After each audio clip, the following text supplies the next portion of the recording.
Hello everyone, আসসালামু আলাইকুম। আমি আজকে ভীষণ মজার একটি রেসিপি করব। সেটা হলো মিনি সিঙ্গারা। আমার মনে হয় না এমন কেউ আছে যে মিনি সিঙ্গারা পছন্দ করে না। ছোট বড় সবাই খুব মিনি সিঙ্গারা পছন্দ করেন। আজকে আমি সেই সিঙ্গারাই বানাবো। সিঙ্গারা বানানোর জন্য আমি এখানে ২.৫ কাপ ময়দা দিব। আমি দিয়ে দিব স্বাদ মতো লবণ আর অল্প একটু কালো জিরা। কালো জিরা আমি বেশি দিব না। আর দিয়ে দিব সয়াবিন তেল। আর এই মিনি সিঙ্গারা বানাতে গেলে একটু তেল বেশি লাগে। ময়দার মধ্যে অবশ্যই একটু তেল বেশি করে নিবেন। ময়দা আমি হাত দিয়ে ভালো করে মেখে নিয়ে তারপরে অল্প অল্প করে পানি দিয়ে ডো তৈরি করে নিব। ময়দা আমার মেখে নেওয়া হয়ে গেছে। এখন আমি ঢাকনাটা ঢেকে রেখে দেব ২০ মিনিট।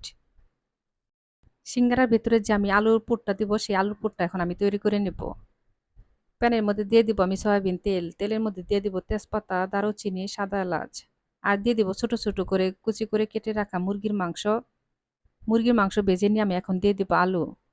এখন আমি দিয়ে দিব স্বাদ মতো লবণ, ১ চামচ আদা রসুন বাটা আর ১ চামচ জিরা বাটা।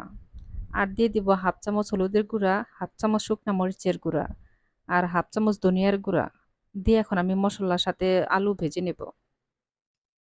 আলু আর মুরগির মাংস ভেজে নিয়ে এখন আমি দিয়ে দিব অল্প একটু পানি। পানি আমি বেশি দিব না। আর উপরে দিয়ে দিব অল্প একটু গরম মসলার গুঁড়া। গরম মসলার গুঁড়া অবশ্যই দিবেন। তাহলে সুন্দর একটা গরম মসলার ফ্লেভার পাবেন। চুলার আঁচ জিরো আঁচে রেখে আমি আলু আর মাংস রান্না করে নিচ্ছি। এখন আমি উপরে দিয়ে দিব পেঁয়াজ কুচি আর কাঁচামরিচ।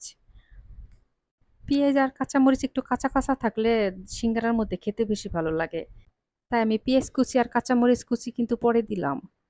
এখন আমি আলু আর মাংস ভালো করে ভেজে নামিয়ে নেব। অন্য পাশে যে আমি ময়দা ২০ মিনিটের জন্য ঢেকে রেখেছিলাম, ২০ মিনিট হয়ে গেছে।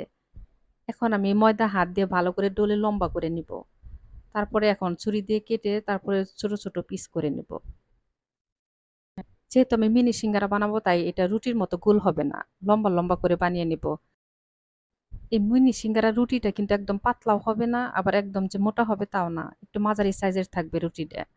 আমি এখন ছুরি দিয়ে মধ্যে কেটে নিব। আমি যে মধ্যে ছুরি দিয়ে কাটলাম ঠিক ওই পাশ দিয়ে বাঁশটা তুলতে হবে। আমি কিভাবে বাঁশটা তুললাম দেখেই তো বুঝতে পারছেন, খুবই সহজ। এখন আমি মাংসের পুরটা ভেতরে দিয়ে দিব। আর চারপাশে আমি পানি লাগিয়ে নিব। পানি লাগালে দেখবেন যে তাড়াতাড়ি আটকে যাবে। দেখেন আমি এক পাশে টান দিয়ে এরকম করে মুখ আটকে দিয়ে তারপরে অপর পাশের মুখটা আমি পেছন দিয়ে লাগিয়ে দিব। এই মিনি সিঙ্গারায় বাইরে থেকে কিনতে যান দেখবেন যে কত টাকা লাগে। আর ১ কাপ ময়দা দিয়ে যদি বাসায় মিনি সিঙ্গারা বানান তাহলে অনেকগুলা মিনি সিঙ্গারা হবে। সবাই দেখবেন যে খুব ভালো করে খেতে পারবে। মিনি সিঙ্গারা আমি আবারও বানিয়ে দেখিয়ে দিচ্ছি। এই মিনি সিঙ্গারা বানাতে কিন্তু বেশি সময় লাগে না। খুব অল্প সময়ের মধ্যে এই মিনি সিঙ্গারা বানিয়ে নিতে পারবেন। আমার এই মিনি সিঙ্গারা যদি আপনাদের ভালো লাগে তাহলে অবশ্যই লাইক, কমেন্ট, শেয়ার করবেন। আর আমার চ্যানেলটি সাবস্ক্রাইব করে চ্যানেলের পাশেই থাকবেন। দেখেন আমার মিনি সিঙ্গারা হয়ে গেছে। দেখেন কত সুন্দর হয়েছে। আমি এরকম করে মিনি সিঙ্গারা সব কয়টা বানিয়ে নিব। অন্য পাশে আমি চুলায় তেল গরম বসিয়েছি কড়ার মধ্যে। এখন আমি এক এক করে তেলের মধ্যে সব কয়টা মিনি সিঙ্গারা দিয়ে দিব।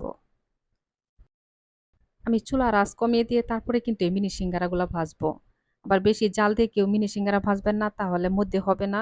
আরো চারপাশে পুড়ে যাবে, কালারটা নষ্ট হয়ে যাবে। দেখেন কত সুন্দর আমার সব কয়টা ভাজা হয়ে গেছে। এখন আমি সব কয়টা উঠিয়ে নেব। সবাই ভালো থাকবেন। আল্লাহ হাফেজ।